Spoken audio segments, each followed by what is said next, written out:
إن الحمد لله نحمده ونستعينه ونستغفره ونعوذ بالله من شرور أنفسنا ومن سيئات أعمالنا من يهده الله فلا مضل له ومن يضلل فلا هادي له وأشهد أن لا إله إلا الله وحده لا شريك له وأشهد أن محمدًا عبده ورسوله أما بعد فإن خير الحديث كتاب الله وخير الهدي هدي محمد صلى الله عليه وسلم وشر الأمور محدثاتها وكل محدثة بدعة وكل بدعة ضلالة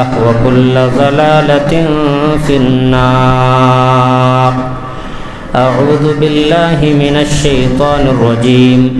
بسم الله الرحمن الرحيم. يا أيها الذين آمنوا اتقوا الله حق تقاته ولا تموتن إلا وأنتم مسلمون. يا أيها الناس اتقوا ربكم الذي خلقكم من نفس واحدة وخلق منها زوجها وبث منهما رجالا كثيرا ونساء واتقوا الله الذي تساءلون به والأرحام إن الله كان عليكم رقيبا.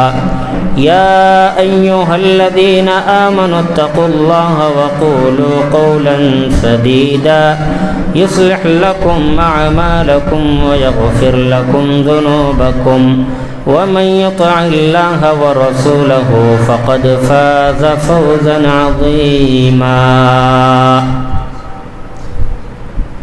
تمام قسم کی تعریفات وحدہ لا شریک خالق کائنات مالک ارض و سما کے لیے ہے. لاکھوں کروڑوں درود و سلام ہو اس ہستی اقدس و مقدس پر جن کا نام نامی اسم گرامی محمد رسول اللہ صلی اللہ علیہ وسلم ہے. حاضرین خطبہ جمعہ کی مناسبت سے جس عنوان کا انتخاب کیا گیا ہے وہ ہے نوجوانوں میں بگاڑ اسباب و علاج. حضرات، ہم سب جانتے ہیں جوانی کا دور انسانی زندگی کا سب سے سنہرا دور، سب سے بہترین دور ہوتا ہے. یہی وہ دور ہے جس میں انسان طاقت و قوت کا پہاڑ ہوتا ہے. اسی دور میں انسان زلزلوں اور سیلابوں کا مقابلہ کرنے کی جرأت و جسارت کرتا ہے. مگر جب انسان بوڑھا ہو جاتا ہے تو اس کی طاقت اور قوت بالکل ختم ہو جاتی ہے. وہ انتہائی لاغر، کمزور، مجبور، بےکس، بے بس اور لاچار ہو جاتا ہے. تاریخ اسلام کا مطالعہ کرنے سے ہمیں یہ بات معلوم ہوتی ہے کہ نوجوانوں نے ہی اسلامی تعلیمات پر عمل پیرا ہو کر دنیا کے بڑے سے بڑے قلعے فتح کیے ہیں. محمد رسول اللہ صلی اللہ علیہ وسلم نے ایک مرتبہ دشمنوں کی سرکوبی کے لیے، دشمنوں کے فتنے کو جڑ سے ختم کرنے کے لیے نبی صلی اللہ علیہ وسلم نے سن 8 ہجری میں 3000 کے مجاہدین کا ایک لشکر ترتیب دیا اور اس کا امیر زید بن حارثہ رضی اللہ تعالی عنہ کو مقرر فرمایا.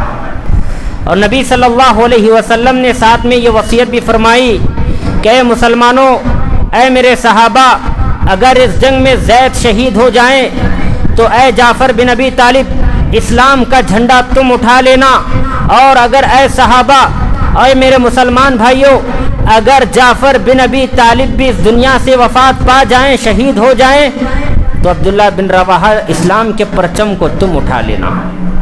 نبی صلی اللہ علیہ وسلم نے یہ وصیت کر کے اسلامی لشکر کو روانہ فرمایا۔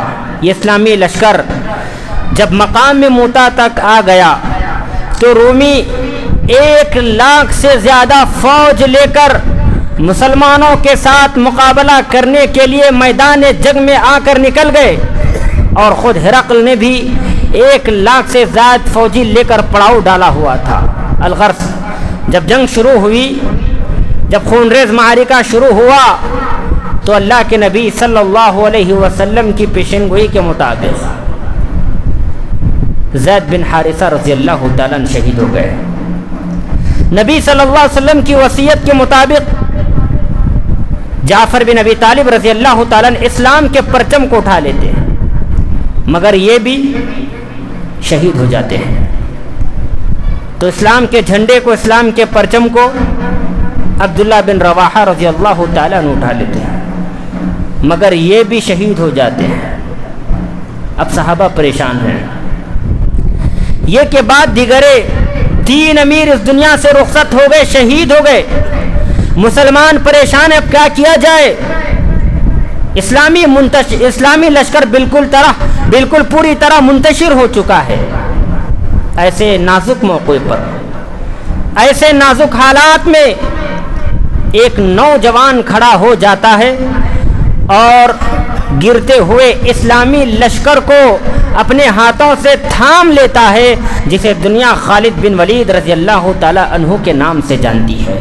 جی ہاں، خالد بن ولید رضی اللہ تعالیٰ عنہ آگے بڑھ کر اسلام کے پرچم کو تھام لیتے ہیں اور مسلمانوں کو ایک جگہ متحد کر کے، اکٹھا کر کے رومیوں پر پوری قوت کے ساتھ اس جوش میں حملہ کر دیتے ہیں کہ رومی میدان جنگ چھوڑ کر راہ فرار اختیار کر جاتے ہیں، اور خود خالد بن ولید رضی اللہ تعالی عنہ کے ہاتھ سے اس جنگ میں اس دن 9 تلواریں ٹوٹ گئی، جس کی وجہ سے رومی میدان جنگ چھوڑ کر، مسلمانوں سے ڈر کر، مسلمانوں سے گھبرا کر، نوجوانوں سے ہمت ہار کر، شکست کھا کر میدان جنگ چھوڑ کر بھاگ چلے گئے۔ اور خالد بن ولید رضی اللہ تعالیٰ جو جنگی مہارت رکھا کرتے تھے، اسلامی لشکر کو رومیوں کے چنگل سے صحیح سلامت نکال کر محمد رسول اللہ صلی اللہ علیہ وسلم کے سامنے لا کر کھڑا کر دیا، تو اللہ کے نبی صلی اللہ علیہ وسلم نے اس دن نوجوان خالد بن ولید رضی اللہ تعالیٰ عنہ کا لقب سیف اللہ رکھا تھا۔ یہ نوجوانی کا دور ہوتا ہے۔ نوجوان انتہائی طاقت سے پر ہوتا ہے۔ کہاں 3000 کا لشکر اور کہاں 1,00,000 سے زیادہ کا لشکر جرار، مگر پھر بھی یہ 3000 کا لشکر 1,00,000 سے زائد فوج کا مقابلہ کرنے کے لیے تیار ہے۔ یہ ایمانی قوت اور یہ جوانی کی طاقت ہوتی ہے۔ اسلام بڑے سے بڑے لشکر کا بھی مقابلہ کرنے کے لیے نکلتا ہے، جرأت اور جسارت کرتا ہے۔ یہ علی رضی اللہ تعالیٰ عنہ کو کون نہیں جانتا؟ یہ وہ نوجوان ہیں جنہوں نے جوانی کے عالم میں خیبر کو فتح کیا، جس کی وجہ سے دنیا انہیں فاتح خیبر کے نام سے جانتی ہے۔ محمد بن قاسم رحمت اللہ علیہ کو کون نہیں جانتا؟ یہ وہ نوجوان ہیں جنہوں نے سرزمین سندھ کی خاتون کی فریاد پر لبیک کہتے ہوئے سرزمین عرب سے سفر کرتے ہوئے سرزمین سندھ کے خطے پر نمودار ہو کر دشمنوں کی اینٹ سے اینٹ بجا دی، اور اس خطے میں ایسا عدل و انصاف کا نظام قائم کیا کہ دشمن بھی ان کے گرویدہ ہو گئے۔ یہ نوجوانی کا دور ہوتا ہے میرے بھائیوں۔ یہ سلطان صلاح الدین ایوبی ہے، جنہوں نے بیت المقدس کو فتح کر کے عیسائیوں کو شکست دے کر بیت المقدس کو فتح کیا، جس کی وجہ سے دنیا انہیں فاتح بیت المقدس کہتی ہے۔ تو یہ وہ نوجوان ہے جہاں انہوں نے قدم رکھا وہاں کامیابی انہیں ملی، حالات کا رخ انہوں نے بالکل بدلا۔ یہی وجہ ہے محمد الرسول اللہ صلی اللہ علیہ وسلم نے نوجوانوں کی عبادت، ان کی اطاعت اور نوجوانوں کی اچھی زندگی کی نبی صلی اللہ علیہ وسلم نے تعریف بیان فرمائی ہے۔ ایک حدیث میں آپ صلی اللہ علیہ وسلم نے فرمایا سبعۃ یظلھم اللہ فی ظلہ یوم لا ظل الا ظلہ شاب نشأ فی عبادت اللہ۔ آج ہمارے نوجوان کیسے ہیں؟ گناہوں میں ڈوبا ہوا نوجوان، فسق و فجور میں ڈوبا ہوا نوجوان، حرام کاموں کا ارتکاب کرنے والا نوجوان، داڑھی بالکل ختم کرنے والا نوجوان، ماں باپ کی عزت نہیں کرنے والا نوجوان، اور اپنے گھر والوں پر بے جا ظلم و ستم کے پہاڑ توڑنے والا نوجوان۔ اسی لیے نبی نے فرمایا شاب نشأ فی عبادت اللہ، کل قیامت کے دن اللہ تعالی 7 قسم کے لوگوں کو اپنے سائے میں جگہ دے گا،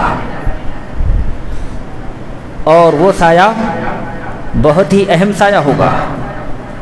آج ہم دھوپ کی تھوڑی سی شدت اور حدت کو برداشت نہیں کر سکتے، دھوپ کی گرمی سے بچنے کے لیے آج ہم ٹھنڈے آب خورے لیتے ہیں اور کئی قسم کے ڈرنکس اور مشروبات کا استعمال کرتے ہیں تاکہ دھوپ کی شدت و حدت سے بچا جا سکے، مگر کل قیامت کے دن اتنی گرمی، اتنی شدت و حدت ہوگی، اللہ تعالیٰ فرماتے ہیں 7 قسم کے نوجوانوں کو اللہ تعالیٰ کل قیامت کے دن اپنے سائے میں جگہ دے گا، یوم لا ظل الا ظلہ، اور اس دن اللہ کے سائے کے علاوہ کوئی سایہ نہ ہوگا۔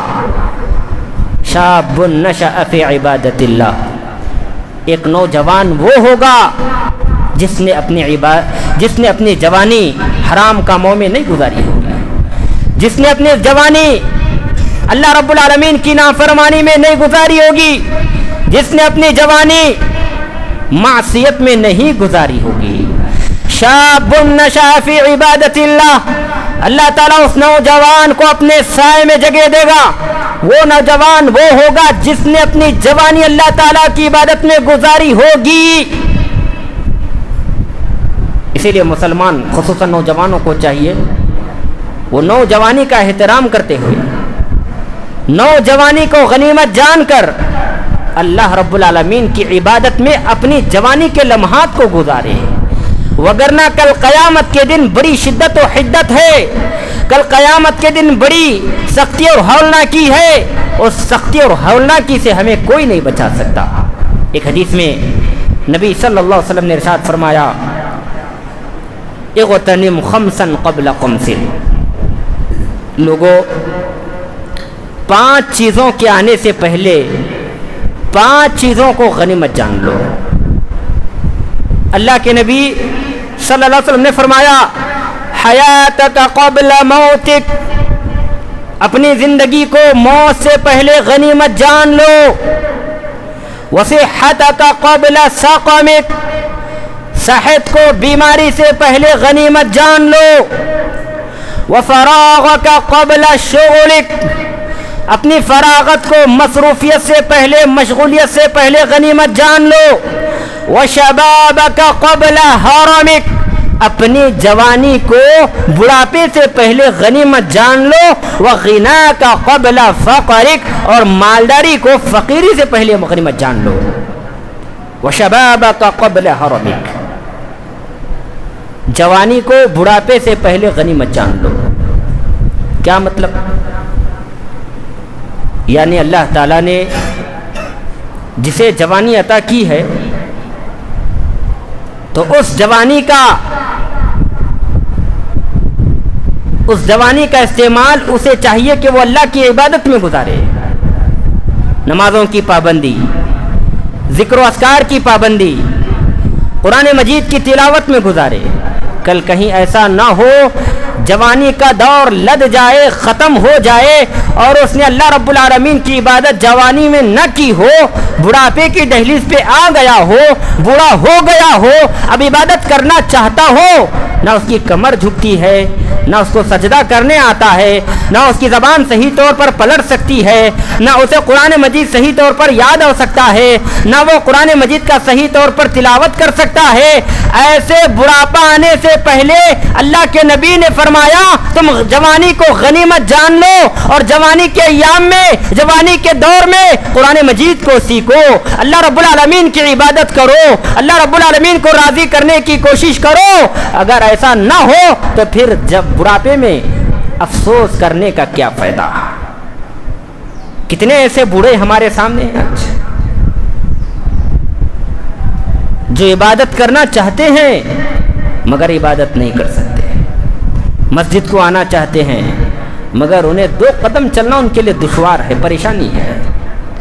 وہ چاہتے ہیں آ کر مسجد میں تھوڑا سا اللہ رب العالمین کی یاد میں وقت گزارے، مگر وہ وقت گزار نہیں سکتے۔ کیوں؟ اس لیے کہ وہ لاچار ہیں، مجبور ہیں، بے کس ہیں اور لاچار ہیں۔ اب ظاہر سی بات ہے، جس انسان کے پاس طاقت اور قوت چھین لی جائے، جس انسان کا دماغ ختم ہو جائے، جس انسان کے ہڈیوں کا گودا ختم ہو جائے، اب ایسے نوجوانی کا دور ختم ہونے کے بعد وہ بڑھاپے میں آ کر اللہ کی عبادت کرنا چاہ رہا ہے تو اللہ کی عبادت کہاں کر سکے گا؟ اسی لیے اللہ کے نبی نے فرمایا اللہ تعالیٰ کو نوجوانوں کی عبادت سب سے زیادہ پسند ہے، اسی لیے نوجوانوں کو چاہیے وہ اپنی جوانی کا صحیح استعمال کر کے اللہ رب العالمین کی عبادت میں گزاریں۔ ایک حدیث میں محمد رسول اللہ صلی اللہ علیہ وسلم نے فرمایا لا تزول قدم ابن آدم حتى يسأل عن 5 من عند ربه۔ اللہ کے نبی نے فرمایا کل قیامت کے دن ابن آدم کے قدم حرکت نہ کر سکیں گے۔ کیا مطلب؟ یعنی ابن آدم جہاں کھڑا ہے وہ اپنے پیروں کو حرکت نہ دے پائے گا۔ کب تک؟ جب تک کہ اس سے 5 سوال نہ کیے جائیں اور وہ 5 سوال کا جواب نہ دے۔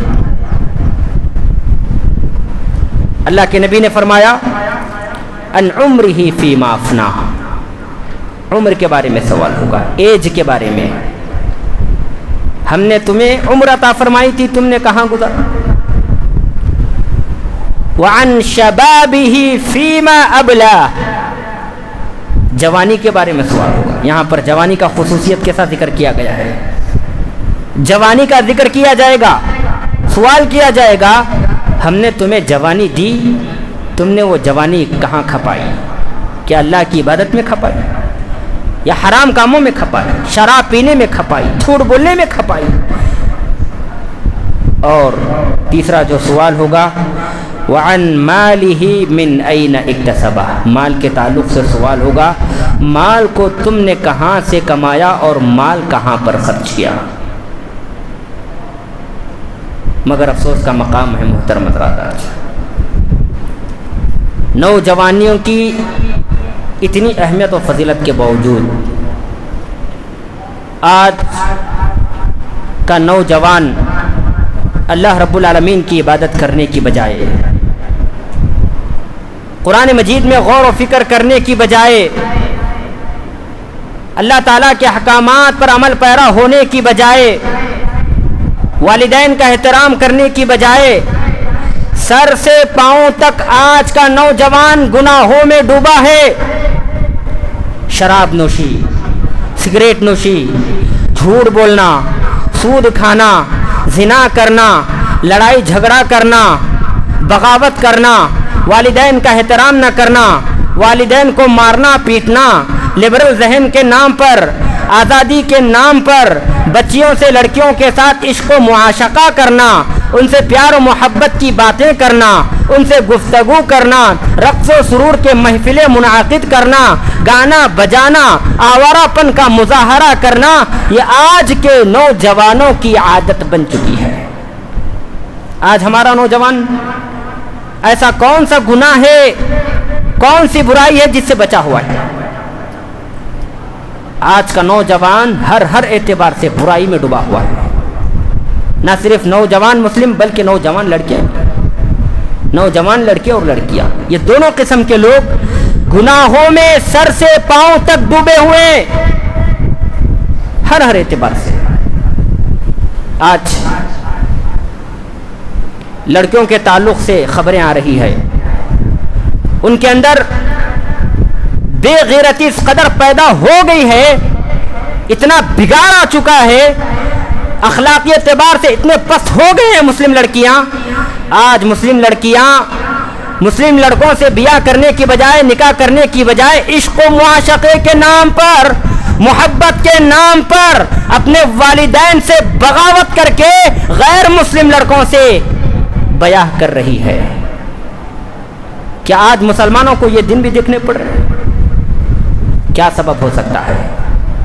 وجہ کیا ہو سکتی ہے؟ غور کرنے کی بات ہے.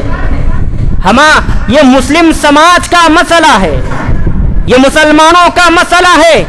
کیوں مسلمان وہ مسلمان بھی تھے، ان کے مرضی کے بغیر دنیا میں پتہ بھی نہیں ہل سکتا تھا. آج مسلمانوں کی اولاد اتنی گئی گزری ہے کہ وہ شادی کے لیے غیر مسلموں کا انتخاب کر رہی ہے. اور یہ حقیقی بات ہے، یہ کوئی معمولی بات نہیں ہے، یہ سروے ہے. ہندوستان میں کئی ہزار کئی لاکھ مسلمان لڑکیاں غیر مسلموں کے ساتھ نکاح کر رہی ہیں. وجہ کیا ہے؟ سبب کیا ہے؟ کبھی ہم نے غور کیا؟ ان اسباب کو سمجھنے کی ضرورت ہے. اور میں خصوصاً والدین سے اور سرپرستوں سے کہنا چاہتا ہوں، بہت سارے اسباب ہیں، مگر والدین سرپرست اپنے لڑکیوں اور اپنے لڑکوں پر خصوصاً توجہ دیں، ان کے تعلق سے غور و فکر کریں. کہاں کھا رہے ہیں، ان کا اٹھنا کیسا ہے، بیٹھنا کیسا ہے، ان کی صحبت کیسی ہے، یہ ہماری ذمہ داری ہے. اگر ہم اپنی ذمہ داری کو پوری طرح نبھائیں گے تو ہماری نوجوان نسل راہ راست پر رہے گی، ورنہ ہماری نسل تباہ و برباد ہو جائے گی اور پھر ہماری داستان تک نہ ہوگی داستانوں میں. آج ہر اعتبار سے مسلمان بگڑا ہوا ہے، ان کے اندر بگاڑ آ چکا ہے، اخلاقی اعتبار سے، معاشی اعتبار سے، معاشرتی اعتبار سے، خاندانی اعتبار سے، زندگی گزارنے کے اعتبار سے، ہر اعتبار سے نوجوانوں میں بگاڑ آ چکا ہے. انہیں بگاڑ میں سے ایک بگاڑ نمازوں کی حفاظت نہ کرنا ہے، اور یہ بات مکمل طور پر یقینی ہے. ہم نام کے مسلمان ہیں، اسی لیے آج کا نوجوان مسلم نوجوان نمازوں سے بالکل غافل ہے، نمازوں کی حفاظت نہیں کر رہا. خطبہ جمعہ کی مناسبت سے ہم لوگ آج اللہ کے فضل و کرم سے مسجد آئے ہیں. اب یہی تجزیہ آپ نماز ظہر، نماز عصر، نماز مغرب، نماز فجر میں کیجیے. ہمارے مسلمانوں کی مسجد میں کیا تعداد ہوتی ہے؟ بمشکل ایک صف دو صف مشکل سے نظر آتے ہیں. میں پوچھنا چاہتا ہوں کہ اللہ تعالیٰ نے صرف نماز جمعہ فرض کیا ہے، باقی نماز کیا اللہ تعالیٰ نے فرض نہیں کیا؟ ان الصلاۃ کانت علی المؤمنین کتابا موقوتا. اللہ تعالیٰ نے 5 اوقات کی نمازیں وقت مقررہ پر اللہ نے فرض کیا، اور ان کی حفاظت کی ذمہ داری مسلمانوں کی. ہم مسجدوں کی طرف جب آ کر دیکھتے ہیں تو ہمیں 2 چند بزرگ نظر آتے ہیں، اور نوجوان کا تو مسجدوں سے پورا خاتمہ ہو گیا ہے. جو نوجوان مسجد سے دور ہو جائے، جو نوجوان اللہ تعالیٰ کی عبادت سے دور ہو جائے، تو اس نوجوان میں بگاڑ ہی پیدا ہوگا، اس نوجوان میں برائیاں ہی برائیاں پیدا ہوں گی. نمازوں کی حفاظت کرنا یہ ہر مسلمان کا فریضہ ہے، ذمہ داری ہے. قرآن مجید میں اللہ تعالیٰ نے فرمایا حافظوا علی الصلوات والصلاۃ الوسطی، لوگوں نمازوں کی حفاظت کرو. کس کے لیے خطاب؟ یہ خطاب کس کے لیے؟ مسلمانوں کے لیے، غیر مسلموں کے لیے؟ مسلمانوں کے لیے. حافظوا علی الصلوات، نمازوں کی حفاظت کرو. کہاں آج ہم نمازوں کی حفاظت کرتے ہیں؟ صحابہ کرام کے تعلق سے آتا ہے وہ کبھی نماز نہیں چھوڑا کرتے تھے. عمران بن حسین رضی اللہ تعالیٰ عنہ بواسیر لاحق.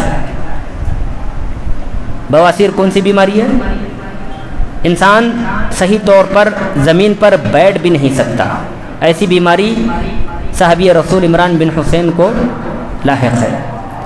نبی صلی اللہ علیہ وسلم کی خدمت میں آئے اور آ کر اللہ کے نبی سے کہا، اے اللہ کے نبی صلی اللہ علیہ وسلم، کانت بھی بواسیر، مجھے بواسیر لاحق ہے،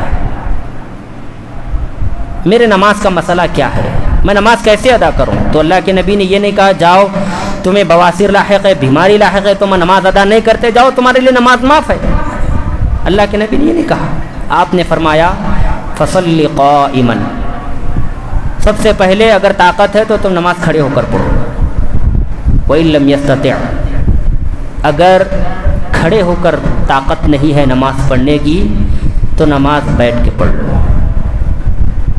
پھر آپ نے فرمایا اگر بیٹھ کر کے بھی نماز ادا نہیں کر سکتے فعلی جنب، تو تم نماز کو لیٹ کر پڑھو۔ اللہ اکبر۔ مسلمانوں کا کیا حال ہے؟ نمازوں کی اتنی اہمیت و فضیلت کے باوجود اکثر مشاہدہ کیا جاتا ہے مسلم نوجوان راتوں میں ہوٹلوں، بازاروں، چبوتروں، راستوں پر برے قسم کے دوستوں کے ساتھ، آوارہ قسم کے دوستوں کے ساتھ اپنا وقت طنز و مزاح میں اور شب بصری میں گزار کر اپنا وقت ضائع کر رہے ہیں۔ اور حیرت کی بات تو یہ ہے، تعجب کی بات تو یہ ہے، ہمارا نوجوان رات بھر جاگتا ہے، دوستوں کے ساتھ مذاق کرتا ہے، گفت و شنید کرتا ہے، آوارہ پن کا مظاہرہ کرتا ہے، راستوں میں بیٹھ کر رات بھر ویڈیو میں، یوٹیوب میں، فیس بک میں، ٹویٹر پر، انسٹاگرام پر مشغول ہوتا ہے رات بھر۔ اور جب نماز فجر کے لیے اذان ہوتی ہے، مؤذن صدا لگاتا ہے حی علی الصلاح حی علی الفلاح، آؤ لوگو نماز کی طرف آؤ، آؤ لوگوں کامیابی کی طرف آؤ، مگر افسوس کا مقام ہے یہ فسق و فجور میں ڈوبا ہوا نوجوان، یہ فسق و فجور میں ڈوبا ہوا مسلمان، یہ فسق و فجور میں ڈوبا ہوا مسلم نوجوان نماز فجر میں آنے کی بجائے رات بھر جگ کر اذان کے موقع پر گھر کی طرف رواں دواں ہو جاتا ہے مگر مسجد کی طرف نہیں آتا۔ کیا یہ صحیح نہیں ہے؟ مسجد کی طرف نہیں آتا اور جا کر اپنے آرام دہ بستر پر سو جاتا ہے۔ تو یہ نوجوانوں میں بگاڑ ہے، نوجوانوں کو کون سمجھائے؟ اللہ تعالیٰ نے نمازوں کو فرض کیا ہے، اس کا ادا کرنا انتہائی ضروری ہے، اور اگر ادا نہ کیا جائے، اس کو مستقل طور پر چھوڑ دیا جائے تو انسان کافر ہے۔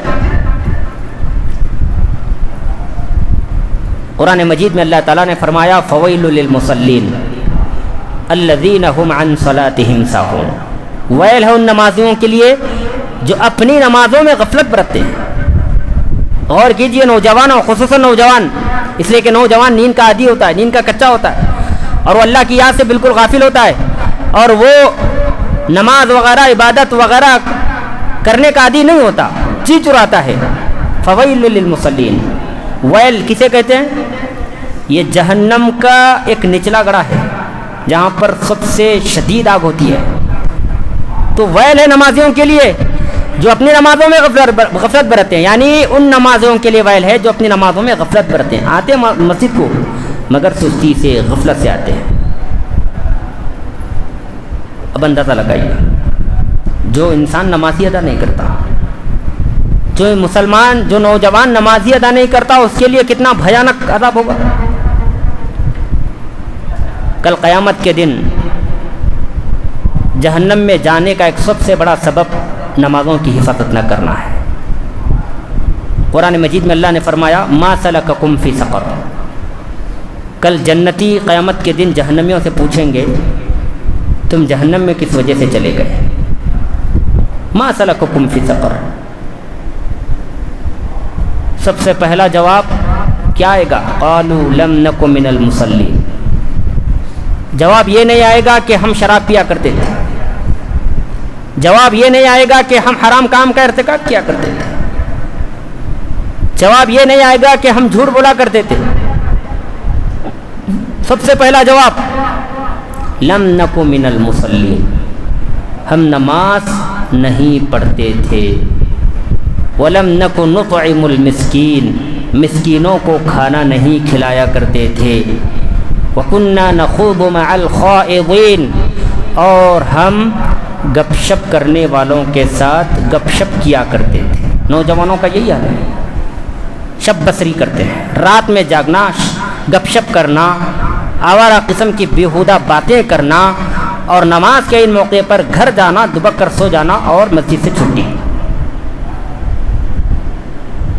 اللہ کے نبی صلی اللہ علیہ وسلم نے ایک حدیث میں فرمایا، من حافظ علیہا، جو مسلمان نمازوں کی حفاظت کرتا ہے تو کل قیامت کے دن اس کے لیے نور ہے، برہان ہے، نجات ہے۔ ومن لم یحافظ علیہا، اور جو مسلمان نمازوں کی حفاظت نہیں کرتا اس کے لیے نہ نجات ہے، نہ نور ہے، نہ برہان ہے۔ وکان یوم القیامہ مع فرعون وقارون وحامان وابی بن خلف، اور جو انسان نمازوں کی حفاظت نہیں کرتا کل قیامت کے دن ایسا انسان حامان، فرعون، قارون، ابی بن خلف کے ساتھ ہوگا۔ کون ہے یہ لوگ؟ حامان، قارون، فرعون، ابی بن خلف کون ہیں؟ یہ کفار کے بڑے بڑے سرغنہ لیڈر ہیں، کل ان کے ساتھ ہوگا۔ اور یہ چاروں لوگ کہاں ہوں گے؟ جہنم میں ہوں گے۔ تو اس کا سیدھا صاف مطلب یہ ہے، جو انسان، جو نوجوان، جو مسلمان نماز ادا نہیں کرتا تو کل قیامت کے دن ایسا انسان، ایسا مسلمان حامان، فرعون، قارون، ابی بن خلف کے ساتھ جہنم میں ہوگا۔ اسی لیے نمازوں کی حفاظت، نمازوں پر مداومت انتہائی ضروری ہے۔ دوسرا جو بگاڑ ہے مسلمانوں میں وہ ہے والدین کی نافرمانی کرنا اور والدین کو اولڈ ایج ہوم میں داخل کرنا بوڑھے ہونے پر۔ یہ فتنہ، زبردست فتنہ مسلمانوں کے اندر پایا جا رہا ہے۔ آئے دن اخباروں میں یہ زینت بنی ہوتی ہے حروف جلی میں کہ فلاں بیٹے نے اپنے باپ کو، فلاں بچے نے اپنے باپ کو محض چند روپیوں کے خاطر گلا گھونٹ کر قتل کر دیا، فلاں بچے نے شراب پی کر مدہوش ہو کر اپنے باپ کے پیٹ میں چھرا گھونپا۔ اور یہ بدقسمتی سے مسلمانوں میں بھی فتنہ پیدا ہو گیا ہے۔ کتنے ایسے مسلم نوجوان ہیں جو اپنے ماں باپ کی خدمت کرنے کی بجائے، ان کی اطاعت و فرما برداری کرنے کی بجائے، ان کا کہا ماننے کی بجائے، ان کے ہاتھ پاؤں دبانے کی بجائے، مکمل طور پر ان کا احترام کرنے کی بجائے، والدین جیسے ہی بوڑھے ہو جائے فوراً بیویوں کے طعنوں کو بہانہ بنا کر، ان کی خدمت نہ کرنے کا بہانہ بنا کر، ان کی بیماریوں کا بہانہ بنا کر اپنے والدین کی اطاعت فرما برداری خدمت کرنے کی بجائے اپنے والدین کو اپنے ہاتھوں سے اٹھا کر اولڈ ایج ہوم میں داخل کر کے آتے ہیں۔ نعوذ باللہ، یہ آج ہو رہا ہے۔ آج ملک میں کئی سو، 1000 سے زائد اولڈ ایج ہوم ہیں، اور ان میں لاکھوں بزرگ اس میں زندگی گزار رہے ہیں، اور مسلمانوں کا تناسب بھی بہت ہی اچھا ہے۔ کئی مسلمان نوجوان اپنے ماں باپ کو، اپنے والدین کو اولڈ ایج ہوم میں داخل کر کے آ رہے ہیں، اور یہ بھی دیکھنے میں آتا ہے بسا اوقات والدین جب اپنے بچوں سے پیسے مانگتے ہیں تو بچہ والدین کو پیسے دینے کے بجائے یہ کہتا ہے میں اپنی بیوی سے پوچھ کر آؤں گا، اور اپنی بیوی کو پوچھ کر پیسے دینے کی کوشش کرتا ہے۔ دیکھیں، سب سے بڑا مضبوط رشتہ ماں باپ کے ساتھ ہوتا ہے، اس کے بعد ہی سب سے اچھا رشتہ بیوی کے ساتھ ہوتا ہے۔ بیوی کو اگر صرف طلاق دیا جائے تو وہ 3 مہینے میں شوہر سے خط تعلق کر بیٹھتی ہے اور اس کے لیے اجنبی ہو جاتی ہے، لیکن بچہ والدین کو خلا اور طلاق نہیں دے سکتا۔ یہ رشتہ مرتے دم تک برقرار رہے گا۔ اسی لیے بچے کو چاہیے ہمیشہ ہر دم اپنے ماں باپ کی خدمت کرے، ان کا کہا مانے، ان کا مکمل طور پر احترام کرے۔ آج ہم دیکھ رہے ہیں بہت سارے مسلم نوجوان بوڑھے ہونے کے بعد ماں باپ کو اولڈ ایج ہوم میں داخل کر رہے ہیں، اور ستم پر ستم یہ ہے کئی سال گزر جاتے ہیں، 5 سال 10 سال گزر جاتے ہیں، اپنے والدین کا چہرہ دیکھنے کے لیے اولڈ ایج ہوم میں بھی جاتے نہیں، اور یہ والدین بھی اپنے بچوں کو دیکھنے کی حسرت لے کر ہی اس دنیا فانی سے رخصت ہو جاتے ہیں۔ اس حسرت کو اپنے دل میں دبا کر، اپنے دل میں دفن کر کے اس دنیا میں چلے جاتے ہیں، اس دنیا سے چلے جاتے ہیں، مگر انہیں اپنے بچوں کا چہروں کا دیدار نصیب نہیں ہوتا۔ یہ آج مسلمانوں میں زبردست فتنہ ہے، زبردست بگاڑ ہے مسلم نوجوانوں میں، والدین کا کہا نہیں مانتے۔ جبکہ احادیث مبارکہ میں آتا ہے ایک صحابی اللہ کے نبی صلی اللہ علیہ وسلم کے پاس آئے اور آ کر کہا، اے اللہ کے نبی صلی اللہ علیہ وسلم، مجھے بتائیے میرے حسن سلوک کا، میری خدمت کا سب سے زیادہ مستحق کون ہے؟ تو نبی صلی اللہ علیہ وسلم نے فرمایا، امک، تمہاری ماں۔ صحابی پھر سوال کرتے ہیں، اے اللہ کے نبی بتائیے اس کے بعد کون ہے؟ اللہ کے نبی فرماتے ہیں تمہاری ماں۔ صحابی پھر اللہ کے نبی سے سوال کرتے ہیں، اے اللہ کے نبی اس کے بعد کون؟ تو اللہ کے نبی فرماتے ہیں امک، تمہاری ماں۔ پھر صحابی سوال کرتے ہیں، اے اللہ کے نبی مجھے بتائیے اب کے بعد کون ہے میرے حسن سلوک کا سب سے زیادہ مستحق؟ تو اللہ کے نبی فرماتے ہیں ابوک، اب تمہارے والد محترم۔ والدین کا یہ مقام اور مرتبہ ہے۔ ایک حدیث میں آتا ہے ایک آدمی نبی صلی اللہ علیہ وسلم کے پاس آیا اور آ کر اللہ کے نبی سے کہا، یا رسول اللہ انی اصبت ذنبا عظیما، اے اللہ کے نبی صلی اللہ علیہ وسلم میں گناہ کبیرہ کا مرتکب ہوا ہوں، ذنبا عظیما، ایک بڑا گناہ کیا ہوں، فہل لی توبہ، کیا میرے لیے توبہ ہے؟ تو اللہ کے نبی فرماتے ہیں ہل لک من کیا تمہاری ماں اس دنیا میں موجود ہے؟ صحابی فرماتے ہیں اللہ کے نبی میری ماں اس دنیا میں موجود نہیں ہے۔ تو اللہ کے نبی فرماتے ہیں ہل لک من خالہ، کیا تمہاری خالہ اس دنیا میں موجود ہے؟ تو فرماتے ہیں ہاں اے اللہ کے نبی میری خالہ موجود ہے۔ تو آپ فرماتے ہیں جاؤ تم اپنی خالہ کی خدمت کرو۔ اس حدیث پر غور کیجیے، اگر کوئی انسان خالہ کے ساتھ حسن سلوک کرتا ہے، ان کی اطاعت اور فرما برداری کرتا ہے، ان کی خدمت کرتا ہے، ان کا کہا مانتا ہے، تو اللہ تعالی خالہ کے ساتھ خدمت کرنے کی وجہ سے، اطاعت و فرما برداری کرنے کی وجہ سے اس انسان کی توبہ کو قبول کر رہا ہے، اس کے گناہ ختم کر رہا ہے۔ تو جس انسان کے پاس والدہ جیسی عظیم نعمت ہو اور ایک مسلمان اپنے والدہ کا احترام کر کے، ان کی عزت کر کے، ان کا احترام کر کے ان کی خدمت کرتا ہو اور ان کا کہا مانتا ہو، ان کی اطاعت و فرما برداری کرتا ہو، تو اللہ تعالیٰ ایسے شخص کے گناہ کو کیسے ختم نہیں کر سکتا؟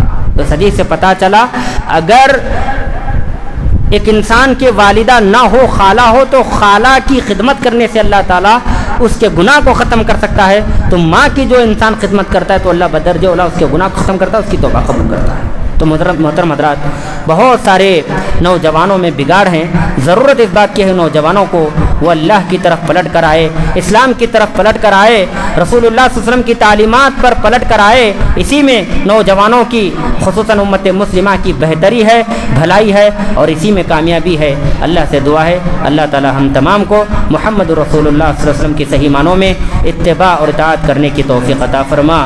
آمین۔ وآخر دعوانا ان الحمد للہ رب العالمین۔